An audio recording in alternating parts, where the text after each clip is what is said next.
नमस्कार, आपण पाहत आहात एल्गार न्यूज महाराष्ट्र।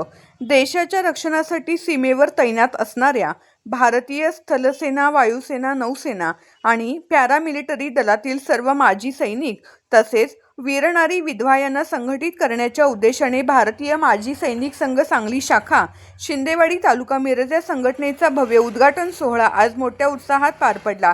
रविवार 26 एप्रिल 2026 रोजी सकाळी 10 वाजता हा कार्यक्रम पार पडला। या ऐतिहासिक कार्यक्रमाचे उद्घाटन सांगली जिल्हा समन्वय समितीचे अध्यक्ष सुभेदार मेजर माननीय श्री पांडुरंग भोसले यांच्या शुभ हस्ते दीप प्रज्वलन करून करण्यात आले। या सोहळ्याला लष्करी सेवेतील आणि सामाजिक क्षेत्रातील अनेक मान्यवरांनी उपस्थिती लावली। त्यामध्ये प्रामुख्याने कॅप्टन श्री अर्जुन लिंगळे, कार्याध्यक्ष भारतीय माजी सैनिक संघ सांगली, सुभेदार मेजर श्री दशरथ पाटील, उपाध्यक्ष भारतीय माजी सैनिक संघ सांगली, हवालदार श्री सतीश पाटील, प्रवक्ते आजी माजी सैनिक संघ आरक श्री धुंडाप्पा गुरव, CHS सांगली या मान्यवरांनी आपल्या भाषणातून माजी सैनिकांचे प्रश्न आणि संघटनेची गरज यावर मार्गदर्शन केले। नूतन कार्यकारिणी आणि निमंत्रक शिंदेवाडी शाखेच्या कामकाजाची धुरा सांभाळण्यासाठी कार्यकारिणी जाहीर करण्यात आली। यामध्ये अध्यक्ष कॅप्टन श्री सुरेश चांगदेव पाटील, उपाध्यक्ष हवालदार श्री रघुनाथ पितांबर शिंदे, सचिव हवालदार श्री महादेव मारुती पाटील, खजिनदार हवालदार श्री संजय लक्ष्मण पाटील, प्रवक्ते सुभेदार श्री बळीराम सिद्धराम पाटील यांची निवड करण्यात आली। सदर कार्यक्रमाला महिला ग्रामपंचायत सरपंच, उपसरपंच, आजी माजी सदस्य, पोलीस पाटील, विकास सोसायटी, दूध सोसायटी तसेच गावातील सर्व गणेश मंडळे आणि सर्व आजी माजी सैनिक मोठ्या संख्येने उपस्थित होते। जय जवान जय किसानच्या घोषणांनी संपूर्ण परिसर भारावून गेला होता। मारुती मंदिर परिसरात झालेल्या या कार्यक्रमामुळे शिंदेवाडी पंचक्रोशीत माजी सैनिकांच्या या नव्या उपक्रमाचे कौतुक होत आहे।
शिक्षण आणि कायदेशीर मदत करणे, एकत्र येऊन सामाजिक बांधिलकी वाढवणे, सरकारी योजनांचा लाभ घेणे, गाव सुधारणा प्रकल्प तसेच गावातील नवयवनांना सेना, पोलीस व इतर सरकारी नोकरीसाठी प्रोत्साहन प्रशिक्षण देणे।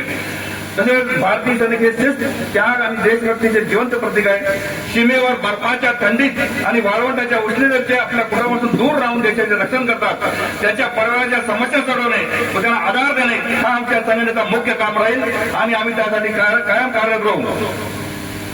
भारतीय माजी सैनिक संघाचे सर्व पदाधिकारी, स्थानिक प्रशासन, ग्रामस्थ, आजी माजी सैनिक तसेच वीरपत्नी आणि गावकरी यांच्या उपस्थितीत संघटनेची स्थापना या गावाच्या इतिहासातील ऐतिहासिक क्षण मानला जाईल। सैनिक युद्धातच नाही तर शांततेच्या काळात देशाच्या आणि गावाच्या सुरक्षेसाठी दायित्वाने उभे राहतात। त्यांची शिस्त, संयम, निस्वार्थ सेवाने हे गावाच्या विकासासाठी कार्यदर्शक करू शकेल। सैनिक संघटनेची स्थापना हे फक्त संस्था स्थापन करणे नसून हा गावाच्या भविष्याचा संकेत आहे। आपण सगळे एकत्र राहून आपल्या गावाला समर्थ गाव आणि सैनिकांचे गाव म्हणून ओळख देऊ। पुन्हा एकदा मी सर्वांचे आभार मानून मी माझा छोटासा मनोगत पूर्ण करतो। जय हिंद। शिवाजी महाराज आणि या स्वराज्याचे खरे रक्षक, ज्यांनी ह्या भारत मातृभूमीसाठी ज्यांनी बलिदान दिलं, असे सर्व शहीद जवान यांना प्रथमतः विनम्र विनम्र अभिवादन.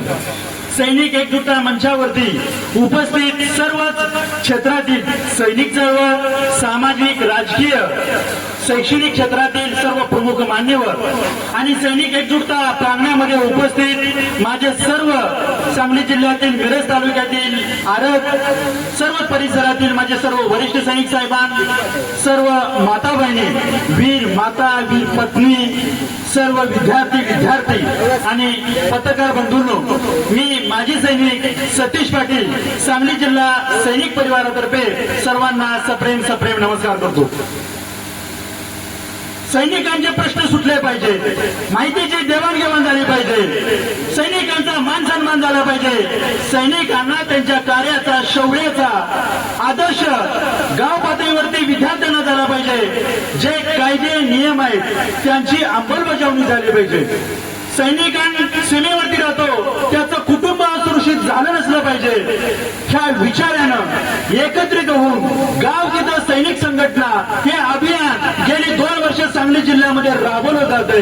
सर्व सांगली जिल्ह्यातील माझे सर्व वरिष्ठ सैनिक साहेबान, सैनिक चळवळीतील सर्व प्रमुख वरिष्ठ सैनिक साहेबान हे प्रबोधन, जनजागृती गावोगावी प्रत्येक जिल्ह्यावर करत आहेत.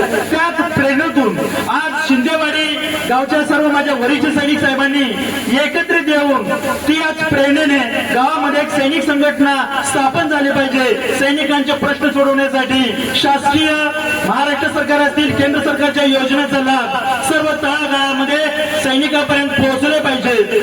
कारण का सैनिक कमी वयामध्ये निवृत्त होतो, कारण का सीमेवरती तरुण जगजाग सैनिक पाहिजे, म्हणून तो कमी वयामध्ये निवृत्त होतो. त्याचं आर्थिक पुनर्वसन झालं पाहिजे, कारण पुनर्वसन होणं गरजेचं आहे. कारण सैनिक निवृत्त झाल्यानंतर परत दुसरे इनिंगसाठी बऱ्याच अशा जॉब करावे लागतात, त्या सन्मानाच्या नसतात.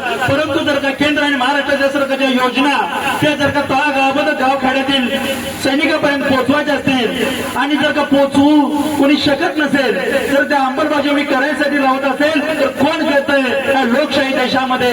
जो पण आपण एकत्रित होत नाही, संघटित होत नाहीये. डॉक्टर बाबासाहेब आंबेडकरांनी सांगितलेलं आहे, शिका, संघटित व्हा, न्याय हक्कासाठी लढा.